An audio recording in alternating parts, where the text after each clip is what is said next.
Hi everyone, this is a tutorial to explain how to read my Colourwork charts.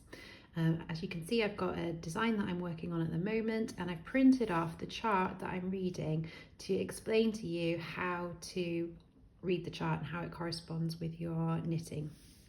Okay, so first of all, the charts are read from right to left and from bottom to top.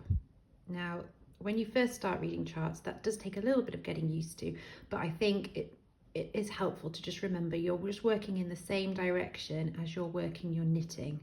So when you're knitting, you knit the stitches working in this direction and in this direction as you move from one row to the next or one round to the next. So it's in the same direction as you actually work the sample or the sweater or whatever it happens to be.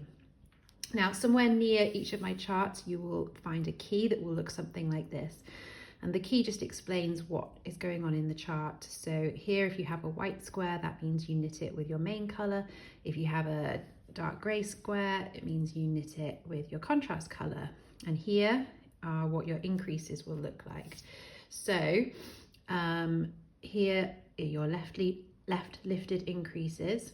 If it's in a white box, that means you're increasing and knitting the increased stitch with main color. If it's in a dark gray box, then you're still doing a left lifted increase, but you'd be knitting the increased stitch with your contrast color. And same here for the right lifted increases, either with your main color or with your contrast color. So, for example, on the very first round here, you're starting off with an increase with main color, and you can see that because it's got the increased symbol on a white square, and in this case it's leaning to the right, so it's a right lifted increase. Okay, the other thing to mention in my charts is that often, although not always, you will actually have two charts to work from, and it explains at the bottom here. There's the pattern that you work for the very first repeat of the round, and then there's the pattern that you repeat for the rest of that round until you reach your beginning of round marker. Now, the reason I have these two different charts is to eliminate or at least minimize the jog in the round. What you will notice is that there are very small differences between what you do on the first repeat of the round and what you then work for the rest of the repeats of the round. So here, for example, on the very first round, you would work this pattern of stitches once, and then for the rest of the round, you'd be repeating this pattern of stitches. Now, often in a round, the first repeat of the round and the repeat that you then continue for the rest of the round are actually the same as each other, but there are just odd occasions. So for example, here in this chart, you can see these stitches here are different to these stitches here. You're working this pattern one round later than you are the rest of the time, and it's those little details that are different between the two charts, and they are the things that make the difference between whether you can see an obvious jog in the round or whether there isn't one at all. Okay, so let's give an example of how I would work. Let's say chart row 6. So if I was working chart row 6, I would knit one with main color, knit one with contrast color, knit two with main color, knit one with contrast color, knit two with main color, and then knit one with contrast color. That would be the first repeat of the round, and then I would continue to work this pattern for the remainder of the round. So I do one main color, one contrast, two main, one contrast, two main, one contrast, and then I'd continue repeating back from the start of this section. One main, one contrast, two main, one contrast, two main, one contrast. And that's how you read the pattern, the chart, sorry. The other thing to mention is these greyed out sections are where stitches don't exist at this point in the chart. So you can see here your first stitch is actually, that's stitch 1 of your round, but before you work stitch 1, you work a right lifted increase, which then becomes the first stitch of the round. I hope that makes sense.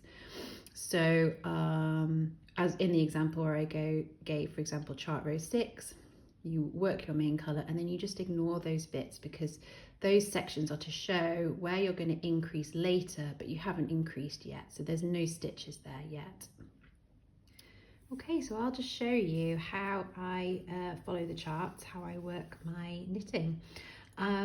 So I am currently working chart row 27, as you can see here. It's an increase round, and so I thought it would be a good one to show you, because I can show you how to read the charts and how to work the increases at the same time.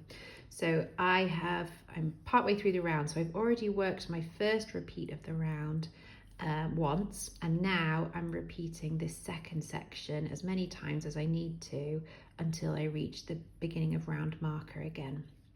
So as you can see, this row starts with a main colour stitch, so I'll work 1 main colour stitch, then I'm increasing 1 with contrast colour, and this is a right lifted increase. So I work my right lifted increase and knit the new stitch with contrast colour.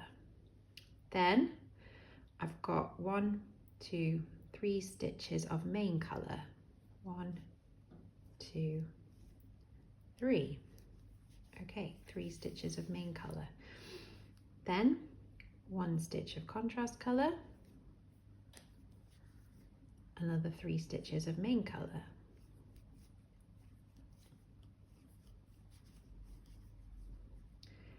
One stitch of contrast colour, 3 stitches of main colour. Okay, and then I've reached my final part of this repeated pattern, which is a left lifted increase with contrast colour. So I work my left lifted increase and I knit the increase stitch with contrast colour.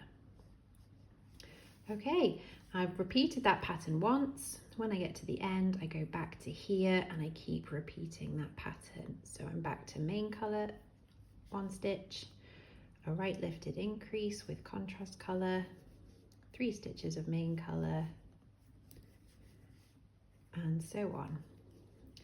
The other thing that is really helpful, I think, is to keep looking all the time at the previous rounds that you've already worked.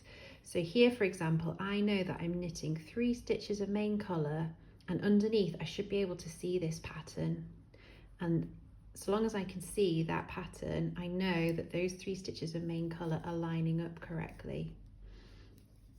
It's just a helpful way to keep track of your stitches and make sure that you haven't missed one out or you've miscounted somewhere or something like that. Okay, that's how to read the Colourwork chart.